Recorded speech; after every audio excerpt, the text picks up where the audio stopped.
This is my 1060 dual fan graphics card, which I mentioned in my last video when I built this budget gaming PC.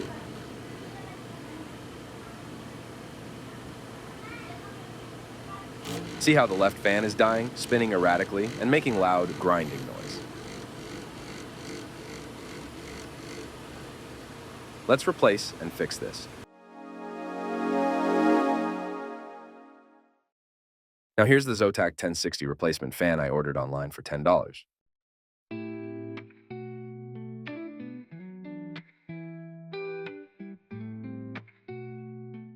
It looks exactly the same as the original fan. So now let's move on to disassemble the GPU. First, you need to unscrew the 4 Phillips screw at the back plate to separate the board from the fan and radiator fin assembly.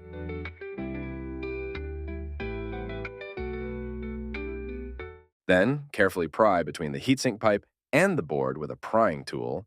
Preferably use a plastic prying tool hard enough to separate the board from the heatsink assembly.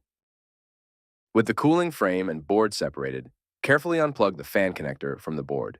This is usually very tight, so take your time to carefully disconnect it without breaking the connector or cable. This is now also the perfect time to clean your GPU card, then remove and replace the old thermal paste and heat pads. I will only replace the thermal paste for this one since I don't have new thermal pads. Besides, the old thermal pad still looks fine. To separate the fan shroud from the cooling frame, unscrew 4 small screws from each corner.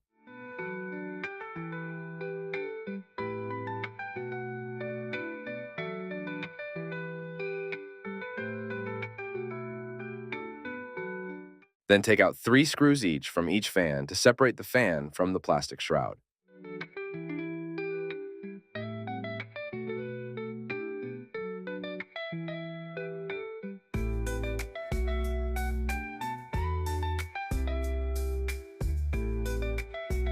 Carefully detach the fan cables from the shroud before removing the fan.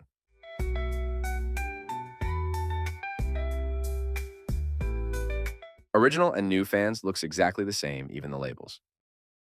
Manually spinning to test the new fans, they seem to spin smoothly fine. Now it's time to install the new fans and put everything back. Please take note which fan goes to the left and right. Just remember which fan has the cable and connector that goes to the board.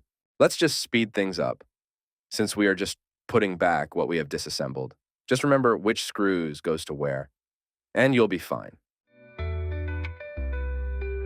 During reassembly, it is important to note and make absolutely sure that no cable is in the path of the fans prior to putting the screws back in.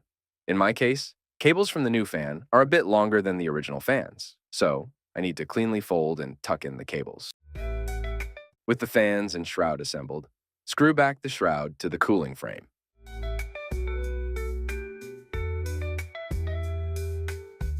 Now, before putting back the board, let's apply some new thermal paste.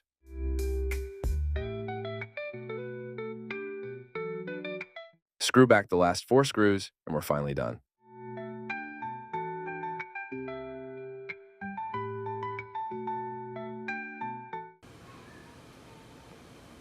With the GPU card installed and running, you'll notice both fans are now running smoothly and quietly.